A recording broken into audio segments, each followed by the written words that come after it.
Né au lendemain de la révolution tunisienne, Djerba Solidarité et Développement s'attache à promouvoir les échanges culturels euro-méditerranéens.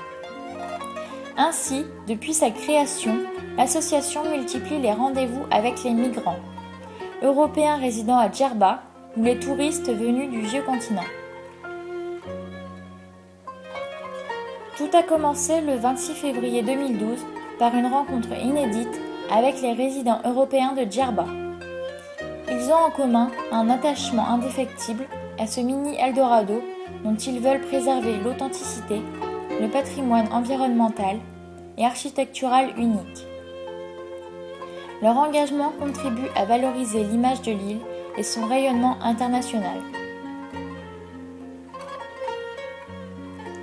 Séduits par la dynamique associative de Djerba Solidarité et Développement, ils ont pris part à nombre d'actions environnementales initiées par le mouvement. Nos amis européens étaient là dès notre première grande manifestation, le 25 mars 2012, Journée nationale de la propreté, réalisée en collaboration avec l'organisation internationale Let's Do It, intitulée World Cleanup 2012 – Let's Clean the World Together. Cette journée a réuni une quarantaine de personnes, dont une dizaine d'Européens, une mobilisation qui a permis de réduire un peu les ordures ménagères qui polluent l'air et la terre d'une île toujours sous la menace d'une catastrophe écologique et qui a surtout contribué à sensibiliser les jeunes et l'ensemble de la population à la nécessité de protéger ce territoire d'exception. Le deuxième temps fort s'est déroulé sur la plage publique de Oumsouk le 27 mai 2012 en collaboration avec les étudiants de l'Institut des études technologiques de Djerba. Tous à l'unisson, société civile, ressortissants européens, étudiants ont fait de leur mieux pour nettoyer la plage qui porte les stigmates d'une incivique négligence. Autre action emblématique du dialogue initié entre Djerba et l'Europe, la visite le 12 avril 2012 d'une délégation danoise représentant l'association The Danish Foreign Policy Society.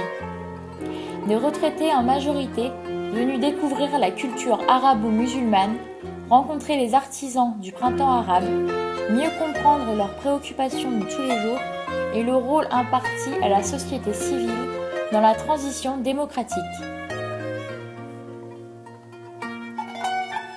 Le 28 avril 2012, l'association accueillait dans ses locaux une délégation d'étudiants en orientalisme, en journalisme et en politique. Certains d'entre eux ont pu perfectionner leur connaissance de l'arabe. Leur désir d'en savoir plus sur notre culture arabo-musulmane les a poussés à assister à la prêche du vendredi animée en bilingue par un imam membre de la société civile. Le 3e congrès du dialogue Sud-Nord-Méditerranée des organisations de la société civile a eu lieu à Tunis du 7 au 9 juin 2012 sur le thème « La démocratie participative stabilisatrice du processus de réforme ». Cette manifestation à laquelle notre association a pris part rassemble des citoyens, des acteurs associatifs et des représentants des autorités publiques des pays de la Méditerranée, du Maroc à l'Égypte. Son objectif est de contribuer à l'amélioration du dialogue entre les citoyens et les institutions dans la zone euro-méditerranéenne.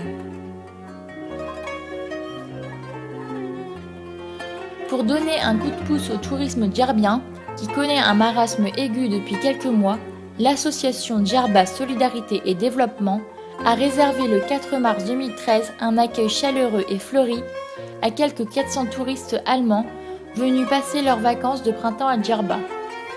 L'initiative, une première, visait à réfuter les allégations de certains médias occidentaux qui se sont évertués à dramatiser la situation sécuritaire en Tunisie. Il s'agissait aussi de resserrer les liens tuniso-allemands, quelque peu distendus par les maladresses de l'Ancien Régime. L'action a été menée en collaboration avec la direction de l'hôtel Aldiana, fraîchement rénové pour la nouvelle saison. La dite direction a salué cette démarche et l'a qualifiée de très constructive et prometteuse.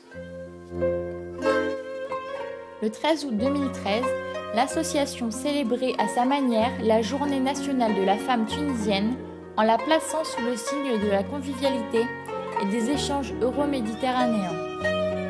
À l'occasion de sa visite touristique, Marie-Georges Fenn, conseil en communication en France, souhaitait aller à la rencontre des Djerbiennes, loin des sentiers battus.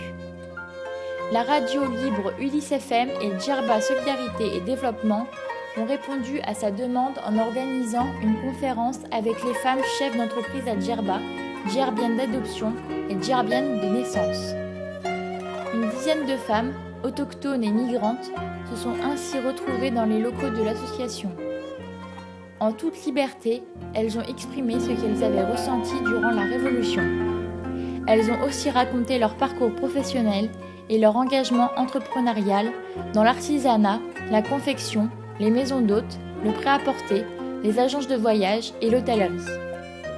Elles ont parlé de leur attachement à la Tunisie et à leur terre de prédilection, Djerba. Elles ont confié leurs difficultés au quotidien et leur volonté de mettre leurs connaissances, leur style et leur savoir-faire au service d'une société, enfin démocratique, consciente d'incarner la nouvelle génération de Djerbiennes. Cette rencontre montre qu'une certaine forme de tourisme a vécu. Aujourd'hui, les vacanciers désirent conjuguer récréation, touristique et rencontre avec les insulaires. Et les Djerbiennes sont visiblement prêtes à favoriser ce dialogue et à construire de nouvelles passerelles entre leur île et le monde.